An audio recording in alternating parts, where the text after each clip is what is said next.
శ్రీకాకుళం జిల్లా వ్యాప్తంగా వైఎస్ రాజశేఖర రెడ్డి జయంతి వేడుకలు ఘనంగా నిర్వహించారు. ప్రధానంగా జిల్లా కేంద్రంలోని మాజీ మంత్రి ధర్మాన కృష్ణదాస్ ఆధ్వర్యంలో ఈ వేడుకలు జరుగుతున్నాయి. ప్రస్తుతం ధర్మాన కృష్ణదాస్ గారు మనతో ఉన్నారు, ఆయనతో మాట్లాడదాం. సార్, రాజశేఖర రెడ్డి గారితో మీకు అనుబంధం చాలా ఉంది, ఆయనతో కలిసి పనిచేశారు. ప్రత్యేకంగా ఆయన గురించి చెప్పాలంటే ఏం చెప్తారు? రాజశేఖర రెడ్డి ఒక మహానాయకుడు, దేశమే గర్వించేటటువంటి గొప్ప వ్యక్తిత్వం ఉన్నటువంటి మనిషి. ఈ శ్రీకాకుళం జిల్లా అభివృద్ధి అయ్యిందంటే ఆయన కాలంలోనే ఇక్కడ అనేక కార్యక్రమాలు జరిగాయి. రిమ్స్ మెడికల్ కాలేజ్ కానీ, రూరల్ యూనివర్సిటీ కానీ, కరకట్ల కానీ, మరి అక్కడ వంశధార సెకండ్ ఫేజ్ కానీ, ఇవన్నీ కూడా రాజశేఖర రెడ్డి గారి టైంలోనే అనేక కార్యక్రమాలు ఈ జిల్లాకు జరిగాయి.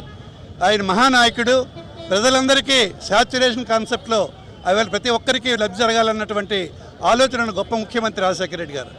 మరి ఈ రాష్ట్రాన్ని చక్కగా పరిపాలించి 2 సార్లు ముఖ్యమంత్రి అయి ప్రగతి పథంలో నడిపించినటువంటి ముఖ్యమంత్రి రాజశేఖర రెడ్డి గారు.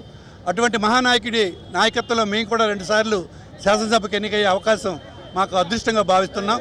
మరి ఈరోజు ఆయన వారసుడిగా జగన్మోహన్ రెడ్డి గారు ఈ రాష్ట్ర ప్రజల హృదయాల్లో నిలిచినటువంటి గొప్ప నాయకుడిగా అనేక కార్యక్రమాలు చేస్తూ పేదల సంక్షేమాన్ని, విద్య, వైద్యం, వ్యవసాయం, ఇతర ప్రాధాన్యత అంశాలని మరి ప్రగతి పథం నడిపించినటువంటి వ్యక్తి.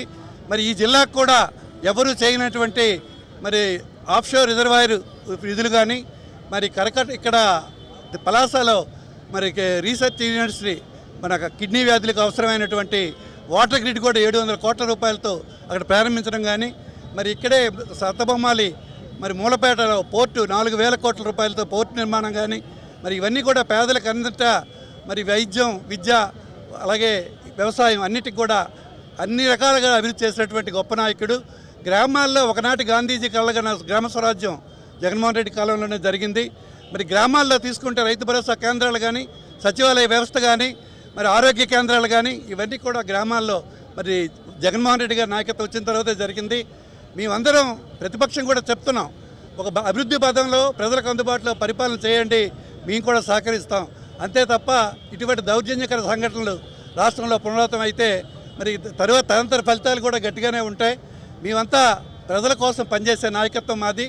మా నాయకులు కానీ, మా కార్యకర్తలు కానీ ఎర్రనేసలు కష్టపడి ఈ రాష్ట్రంలో వైఎస్ఆర్ పార్టీ రావడానికి ప్రధాన కార్యకర్తలు వారి శ్రమ ఫలితమే ఈవేళ వైఎస్ఆర్ పార్టీ ప్రభుత్వం. మరి జగన్మోహన్ రెడ్డి గారి నాయకత్వం కూడా ఈవేళ పటిష్టంగా గ్రామాల్లో కూడా ఉంది. మరి అందరం కలిసి కార్యకర్తలు దృష్టిలో పెట్టుకొని ప్రజలకి సంక్షేమ కార్యక్రమాలు అందిస్తే ఖచ్చితంగా మళ్ళీ రాబోయే కాలంలో మళ్ళీ వైఎస్ జగన్మోహన్ రెడ్డి ఈ రాష్ట్రానికి ముఖ్యమంత్రి అవుతారు, మంచి పాలన అందిస్తారని తెలియజేసుకుంటూ, ప్రత్యేకంగా రాజశేఖర రెడ్డి అధికారులతోనూ తోటి నాయకులతో మాట్లాడే విధానం ఎలా ఉండేది సార్?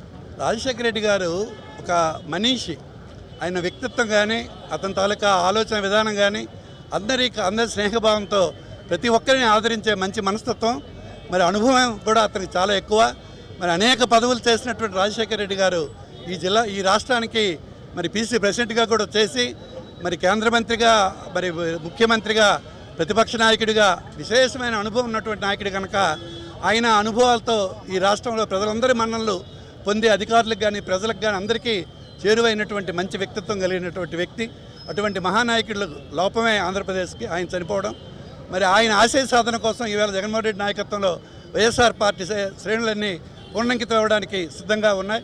మేమందరం ఈ రోజు నుంచే మరి ఒక ప్రతినిధి చేస్తూ మరి రాష్ట్రంలో వైఎస్ఆర్ పార్టీ రావడానికి కష్టపడి పనిచేస్తాం, ప్రజలకు అండగా ఉంటాం. ప్రతిపక్ష బాధ్యతాయుతంగా చేస్తామని మీకు తెలియజేస్తున్నాం. రాజశేఖర రెడ్డి ప్రజల మనిషి అని దివంగత రాజశేఖర రెడ్డి జయంతి వేడుకలను జరుపుకోవడం చాలా సంతోషంగా ఉందని కూడా మాజీ మంత్రి ధర్మాన కృష్ణదాస్ అంటున్న పరిస్థితి నెలకొంది. కెమెరామెన్ రాజుతో సునీల్, సాక్షి టీవీ, శ్రీకాకుళం.